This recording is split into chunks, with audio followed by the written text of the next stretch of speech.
Hello, I'm Alim Jadavji and welcome to this episode of Released Voices, the series dedicated to amplifying underrepresented voices and authentic stories. Today I'm speaking to Cilla Silvia, who was diagnosed with endometriosis, the second most common gynecological condition in the UK, affecting an estimated 1.5 million women. Often dismissed as a women's problem, it recently gained more attention as menstrual well-being was finally added to the relationships and sex education curriculum in 2020. But is this enough? And what more should we be doing?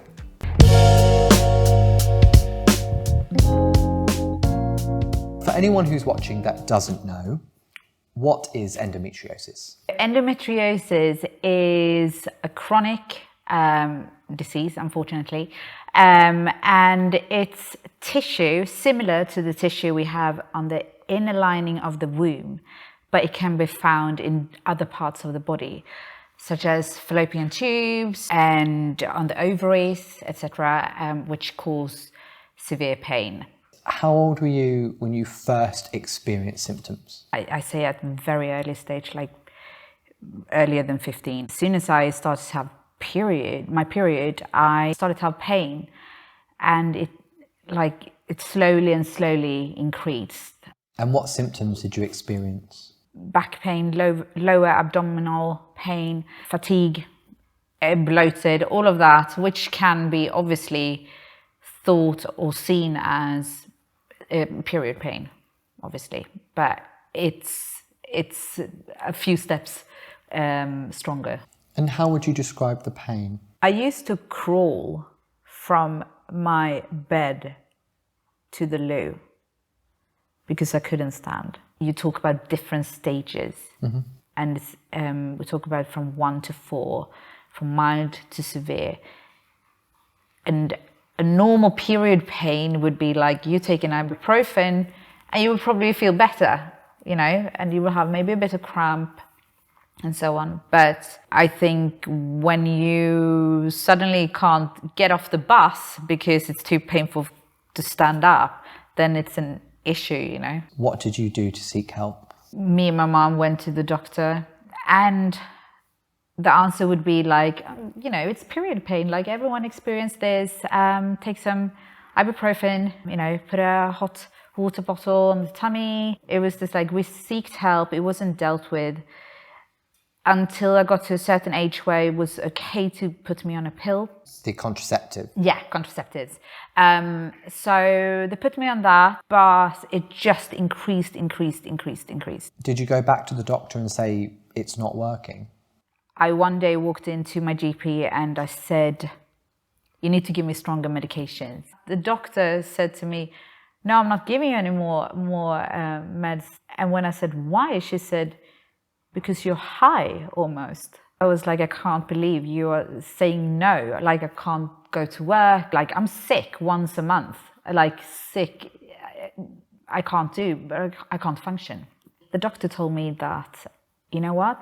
Let's investigate what this is. How did you feel when that doctor said, let's investigate? I looked at her and just like,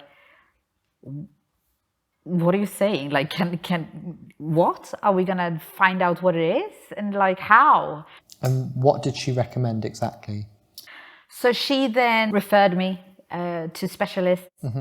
And I went through so many different scans, MRI scans, there would be internal scans, and I ended up doing a laparoscopy. What is that? You go in via your belly button with a camera, and then on both sides of your body, you kind of put in, looks like chopsticks, go in and you take away with laser as much endometriosis as you can find, as much tissue. Hopefully your endometriosis is in areas where you actually can take it away. And sometimes you just can't take it away, or you have to go in with a more invasive sort of laparoscopy. The woman who did the procedure, she told me that she had done the procedure for over 12 years, and I was one of her worse cases. So you spent so many years with physical pain. How did it feel when you finally got that diagnosis? Relieved, at the same time fooled, fooled by both myself and the doctors, because so many doctors had told me that it's just a period pain. So I started to believe that too. This is something that I have. This is something that I'm going to live with. This is something that might affect me later on in life. It certainly has affected me, up until I was 25. How long do you experience pain for when you actually have a flare-up? It will start like roughly 5 days before, and then during my period, so I would say 10 days. I'm super lucky because I get it just before and I get it during my period. Some people have this constantly. And you briefly mentioned earlier, it will affect me later on in life. Yeah. How will it affect you? Endometriosis, unfortunately, can cause infertility, or it can also be a problem at trying to conceive. So not only is it something that affects you while you're in pain, it's also something that can be a major factor later on. Sometimes, if you're lucky, after you get pregnant, the endometriosis can become better. It won't go away, but it can become better. What was the recommended treatment? They took away as much as possible, and they put in a coil. It's supposed to help you, if you're lucky, take away all your period, and if not, at least decrease the period. And did it work? Well, yes and no. I bled for so many months. And I remember I was freaking out because I was like, I'm bleeding all the time suddenly. And I wasn't necessarily in crazy pain, but it was just like, I can't live my life bleeding every day. I never went off medications.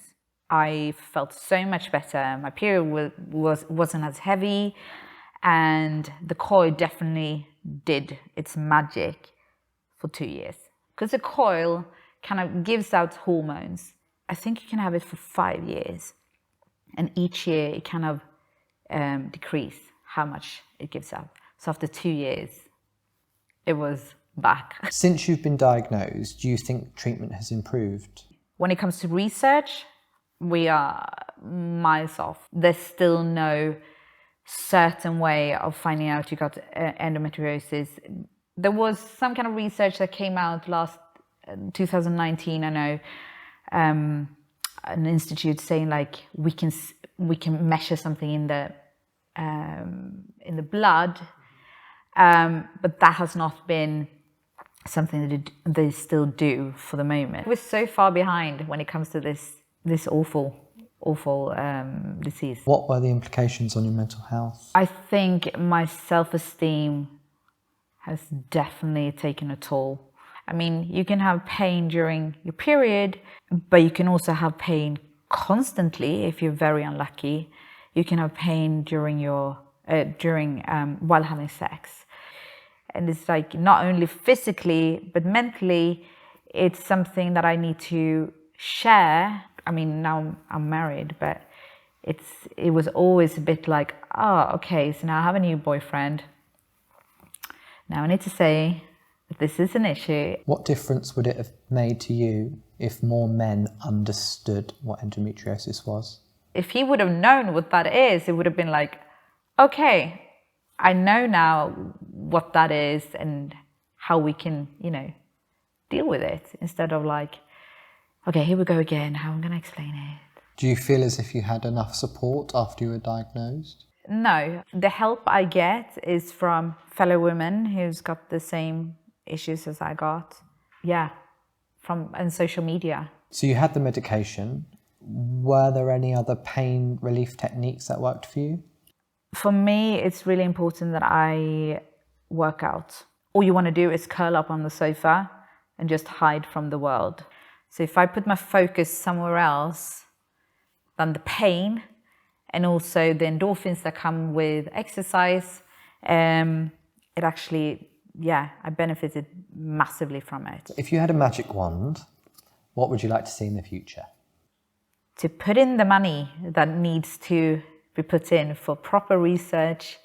I think more open forums, we need more doctors, more facilities. And I think also, since there are so many women suffering from it, there should be more specialist clinics. One of my very dear friends, she texted me yesterday asking about if I heard about this doctor who's a specialist in Birmingham. And she said, I signed up and the queue is over a year. So for any women watching this that feel they can relate, what should they do? There's so much research you can do yourself. There's also organisations, Endometriosis UK. They got both on Facebook. They got a helpline. I think you can chat with them also online. Speak to your doctor, get a referral to see a gynecologist, and then take it from there. But the positive thing is that loads more people are talking about this. We understand that you are not alone. Thank you so much for sharing your story with me today. No worries. Thank you. Be sure to follow, like, and share this video, and keep your eyes peeled for more Released Voices.